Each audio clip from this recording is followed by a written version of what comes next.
So you join me in the deep, dark recesses of my new home, where the projects are many, and you know, I felt I needed another one, clearly.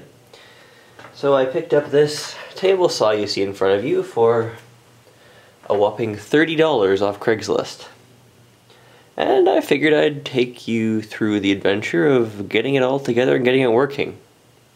I should preface this by saying that when I got it, it did turn on and it did cut wood. However, there were a number of issues that I felt I should correct before using it further. So let's show you what I need to work with. First things first is the wiring. The motor was originally connected with this BX whip. However, the sheathing on it had broken, as you can see here, and it actually wore through all the insulation on the wire. So it had worn through most of the neutral wire, causing it to be, in my opinion, quite the shock hazard.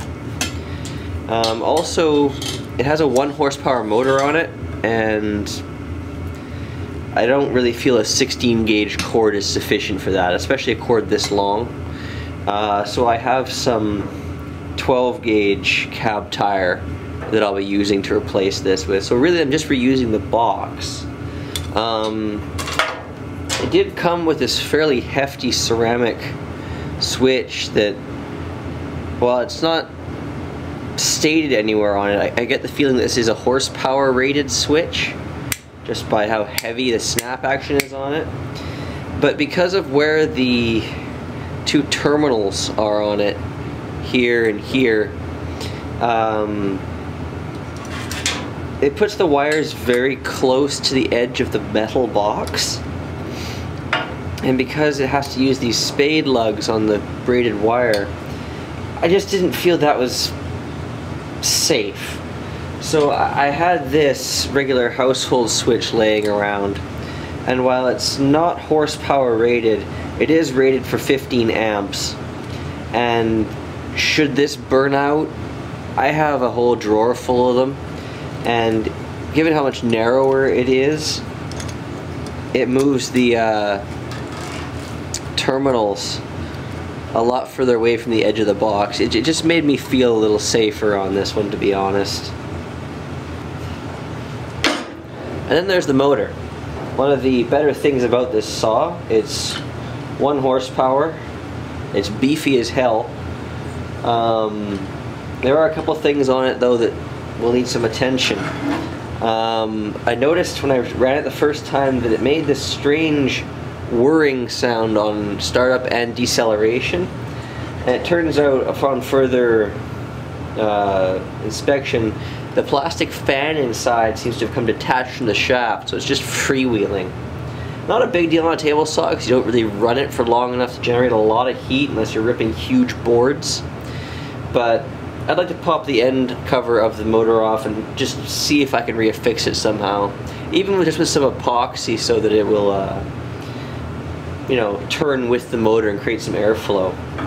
The other one I need to fix, as you'll note here, the runout on this pulley. I don't know if you can see. Let's zoom you in so you can.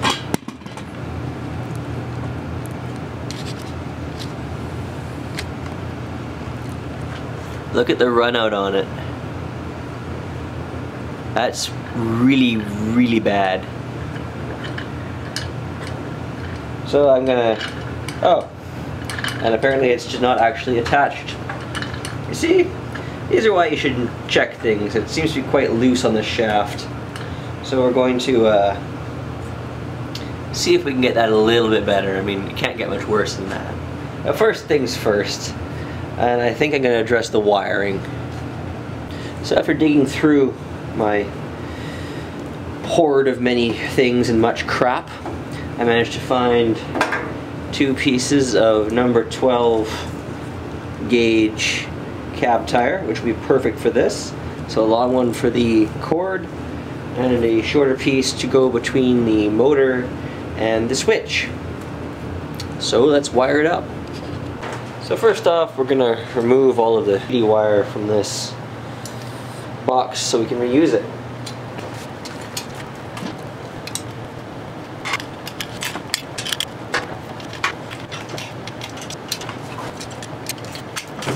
Yeah, to be honest, this number 16 cord, I'm surprised that it wasn't more of an issue running the saw. I mean, like I said, it's a function of, resistance is a function of length as well as wire gauge, so perhaps this small section wasn't as big a deal as it otherwise could have been, but I have the number 12 gauge. I think it should be a much heavier cord. So that's what we're going to do. I'm also going to replace this lovely vintage cord end that you can see with all the exposed wires in it. Not that it's particularly dangerous if you use it correctly, but you know, we're here. A little more digging around the empire of dirt, as AVE would say, has yielded this. A hospital grade plug. So that should be more than sufficient for what we're going to do here.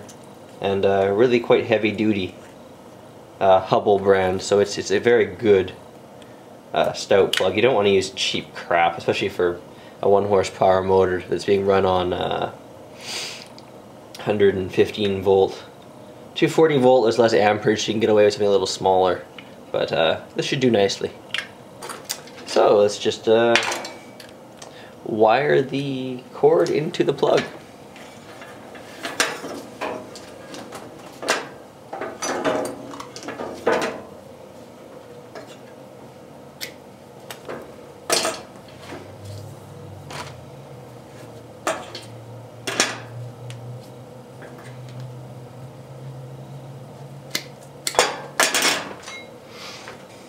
So while I'm doing this, I feel that I may as well explain to you why I'm doing this and why I'm bothering to fix up this saw that obviously no one else saw a lot of potential in since I got to it, and I wasn't the first to jump on the ad.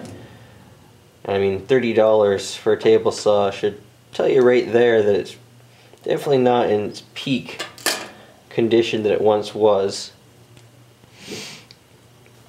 And that's for two reasons.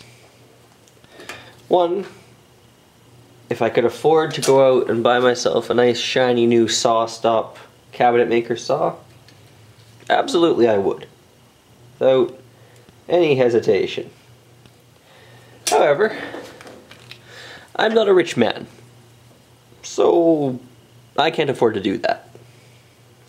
And two, so the other option many would say, well, why not just go buy a cheap one from a big box store like Canadian Tire, Princess Auto, Hardware Freight.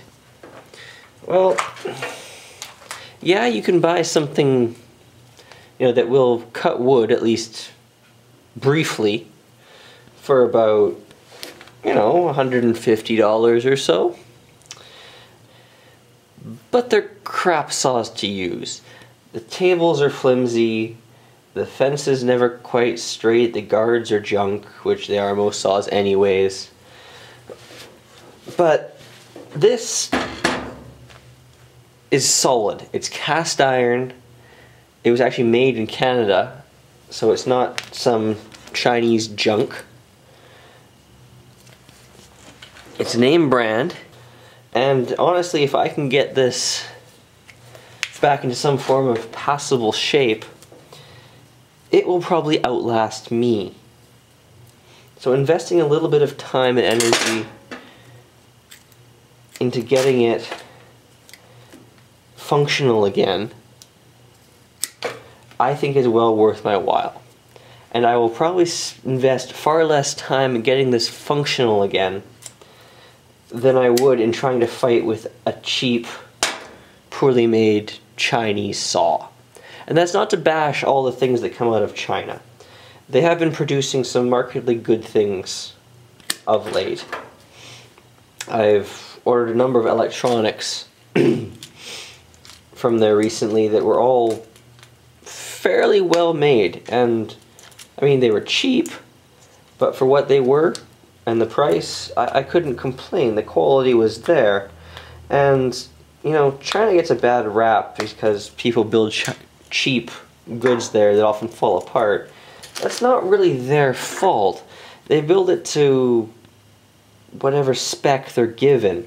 I mean, most of, let's just take, all arguments aside, Apple hardware is all built in China. But it's all fairly well-made stuff, you know, build quality-wise. Whether you're a PC, Android, you know, Mac user, whatever, we can all agree that they're fairly well built physically. So it really is more of an issue of whose spec they're being built to, as opposed to where they're being built.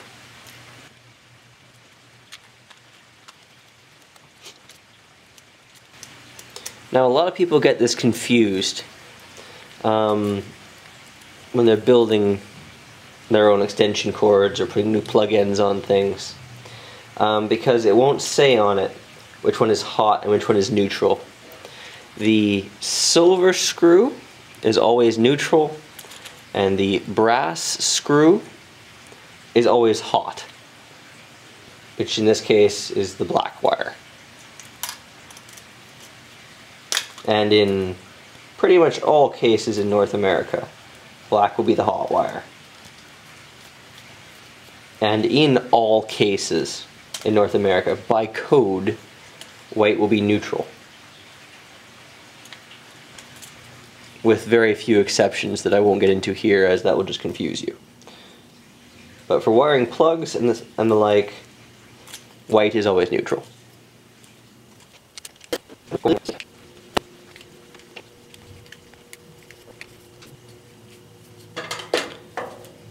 There we go. One heavy-duty plug end. That will probably outlast the saw, to be completely honest.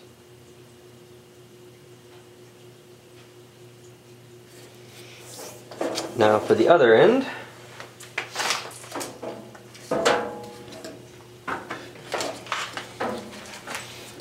take back some insulation here.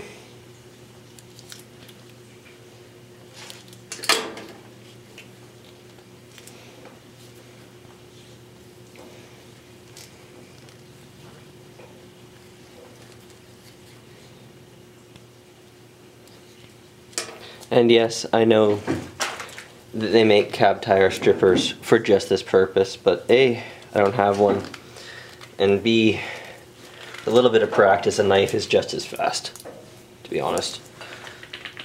Those strippers never work terribly well for me anyways.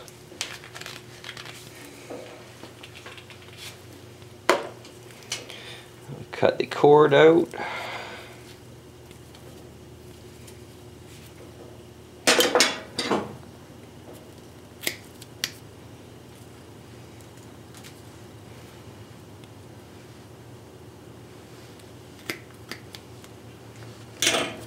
There we go. The clamp that came with this looks like it should be able to accommodate the number 12 wire.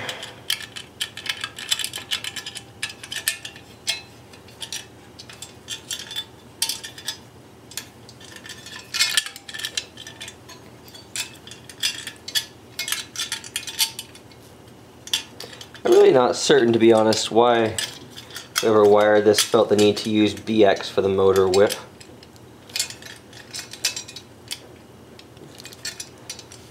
I mean, I understand some people will make the argument durability, but it should never be rubbing or anywhere near rubbing on anything.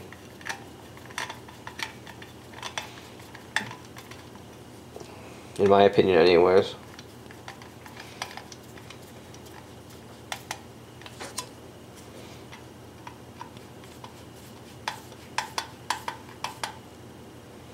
Okay, we'll just make this snug. No need to go too mental on it. Just want to tighten it so it won't pull out, like that. And this one, which also looks like it should be able to accommodate our piece of cab tire for the motor.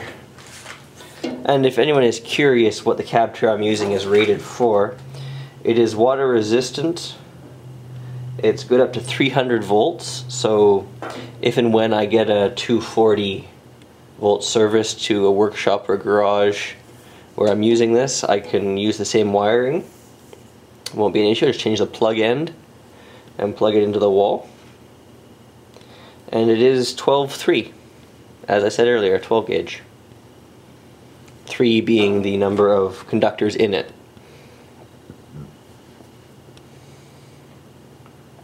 So, let's do this.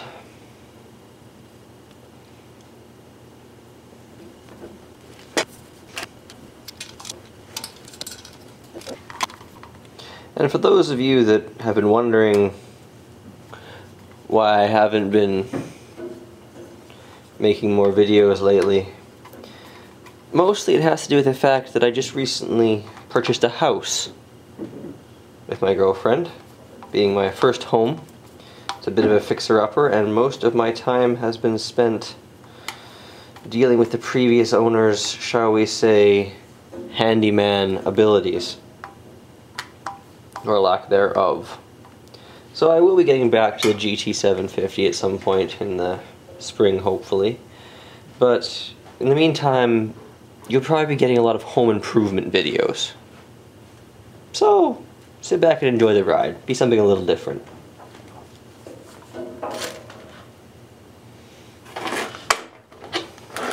So I don't know that I have any number 12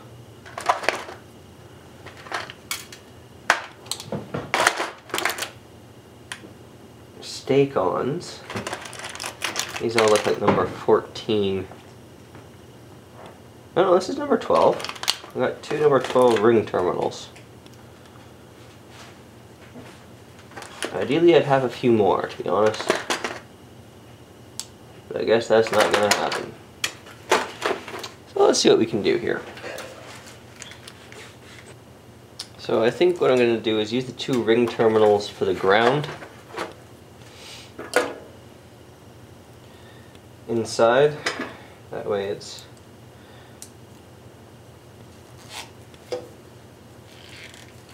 really well bonded.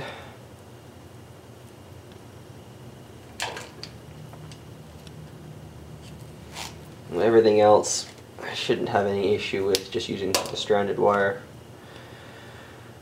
Without stake-ons, I mean, they do make it neater, which is nice, but they're not 100% necessary, and since I don't have any more of them, I won't be using any more of them. Funny how that works.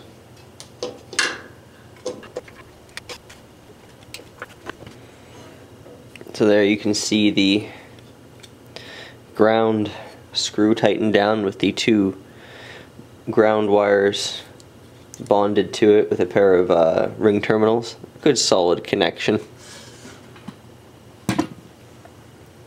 Now the 2 neutrals, being the white wires as I mentioned earlier, get spliced and moretted together.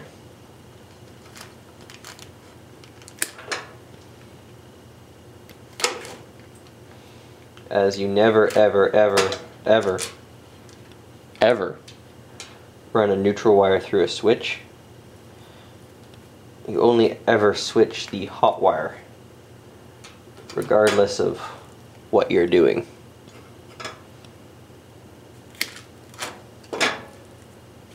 This moret is much too small for this wire.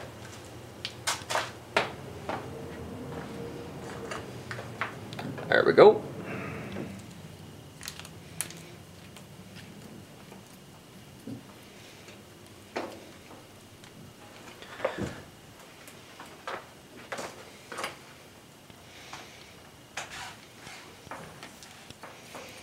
I'll wrap a tape on it so that it will never ever come off or loose. There we go. Which leaves us with our 2 hot wires.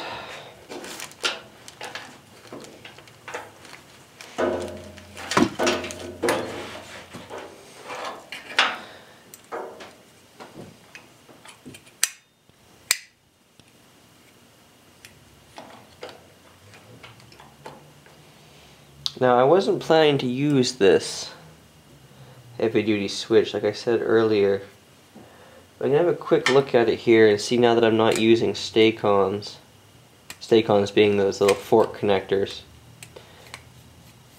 If there's any way that I can make it work. And I'm gonna say no. There's not. It's a shame, it's a really nice switch. Oh well. So we want on to be the up position. Not that it really matters technically, but if your hand's getting cut off, you really don't want to have to think about which way on is or off.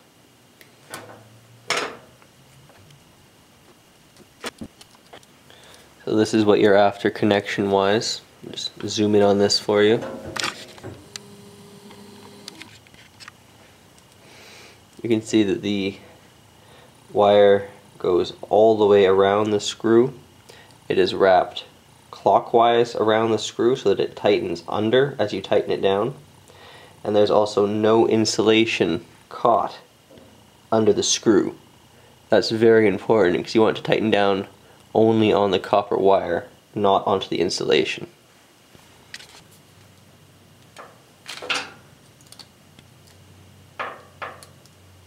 So there we go.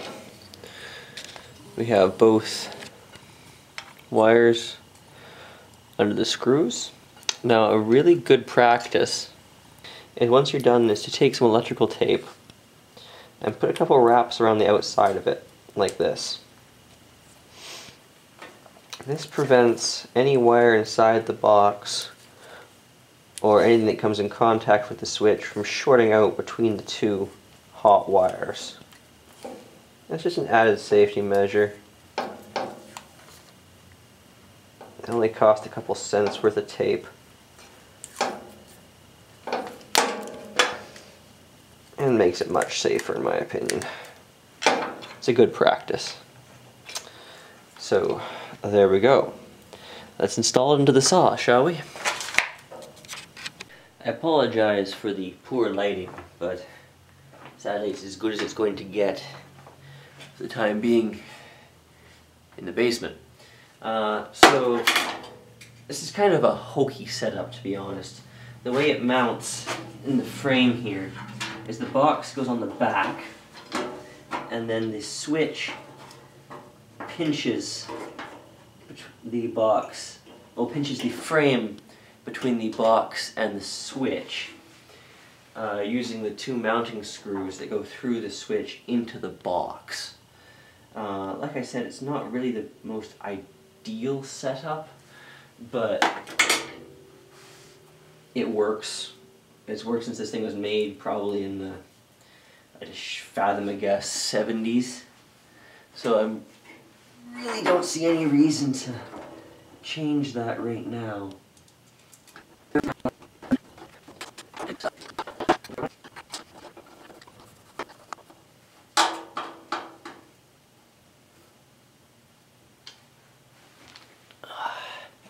And there we go.